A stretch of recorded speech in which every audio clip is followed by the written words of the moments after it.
ان قریب تمہیں پتہ لگ جائے گا کہ جن چیزوں کو تم نے اپنی زندگی کا مقصد بنایا ہوا تھا، جن پر تم لڑتے مرتے تھے، جن کے اوپر تم مقدمہ بازیاں کیا کرتے تھے، وہ بچوں کے کھلونوں سے زیادہ بے حقیقت تھی۔ دیکھو بچپن میں انسان، بچپن کا ذرا غور، اپنے بچپن کا تصور کرو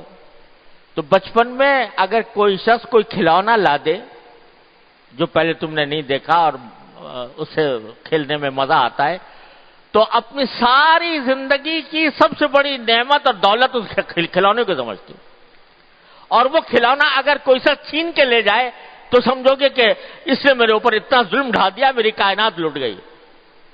ہوتا ہی نہیں ہوتا ہے؟ اب بھی بچوں کو دیکھ لو، بچوں کے سامنے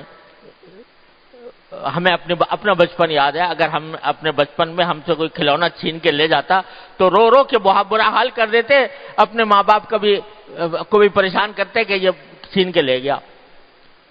اب جب اس کا تصور کرتے ہو تو کیا ہوتا ہے؟ جب اس وقت کا تصور کرتے ہو کہ بھئی میں اتنا چھوٹے سے کھلونے کی خاطر میں اتنا رویا کرتا تھا، اس کو میں نے اتنی بڑی دولت سمجھا ہوا تھا، اس کو جب سوچتے ہو سب کے منہ پر ہنسی آ رہی ہے، منہ پر مسکراہٹ آ رہی ہے کہ کیسے ہم اس وقت غافل تھے کہ اس چیز کو اپنی ساری دنیا کائنات سمجھے ہوئے تھے۔ تو جب آدمی اپنی پچھلی زندگی پر نظر ڈالتا ہے تو جن چیزوں سے دل لگایا ہوا تھا، جن چیزوں سے کو اپنی کائنات سمجھا ہوا تھا، ان کو انسان بعد میں ہنستا ہے کہ میں نے کس چیز سے دل لگایا ہوا تھا۔ ایک وقت ایسا آنے والا ہے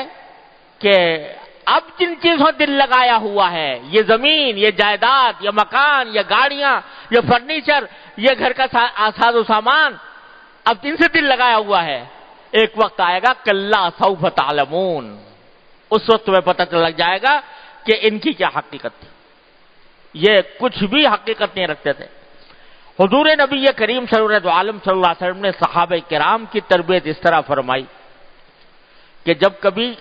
صحابہ کرام کا دل لگنے لگا کسی دنیا کی کسی اچھی چیز کے اوپر، تو آپ نے منع تو نہیں فرمایا، لیکن منع فرمانے کے ساتھ فوراً اس کی حقیقت بھی بتا دی۔ ایک مرتبہ رسول کریم سرور دو عالم صلی اللہ علیہ وسلم کے سامنے کہیں باہر سے کوئی اچھا کپڑا بنا ہوا آیا، ریشمی کپڑا تھا عورتوں کے پہننے کے لیے۔ تو صحابہ کرام کے سامنے جب وہ آیا، پہلی بار اس نے اچھا کپڑا دیکھا تھا تو سب اس کو ہاتھ لگا کر دیکھنے لگے کہ کتنا اچھا ہے، کتنا خوبصورت ہے، کتنا اچھا بنا ہوا ہے۔ تو حضور اقدس صلی اللہ علیہ وسلم دیکھتے رہے، اور جب سب لوگ دیکھ چکے اور اس سے ایک لطف لے چکے تو ایک جملہ فرما دیا کہ ٹھیک ہے تو بہت اچھا یہ کپڑا، لیکن میں تمہیں بتاؤں کہ سعد بن معاذ رضی اللہ تعالی عنہ جو غزوہ احزاب کے موقع پر شہید ہوئے تھے،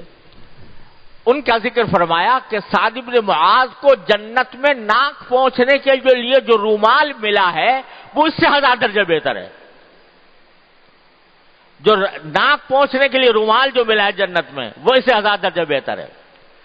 تو اس طرح نبی کریم صلی اللہ علیہ وسلم صحابہ کرام کی تربیت فرماتے تھے کہ دنیا کی جن چیزوں سے تم نے دل لگایا ہوا ہے کہیں ایسا نہ ہو کہ اس میں بدمست ہو کر اور اس میں ہو کر تم غفلت کا شکار ہو جاؤ اور آخرت کی نعمتوں کو بھول جاؤ۔ تو اللہ تعالیٰ یہ شکایت فرما رہے ہیں کہ ہرگز تمہیں ایسا نہیں کرنا چاہیے کہ ان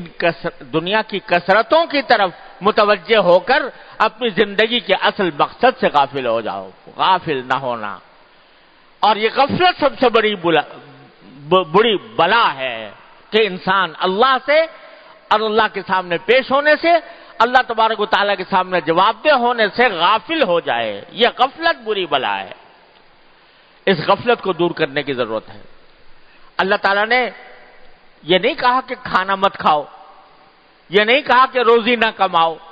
یہ نہیں کہا کہ تجارت نہ کرو، یہ نہیں کہا کہ ملازمت نہ کرو، یہ نہیں کہا بیوی بچے نہ رکھو، یہ نہیں کہا کہ اپنے مکان میں نہ رہو،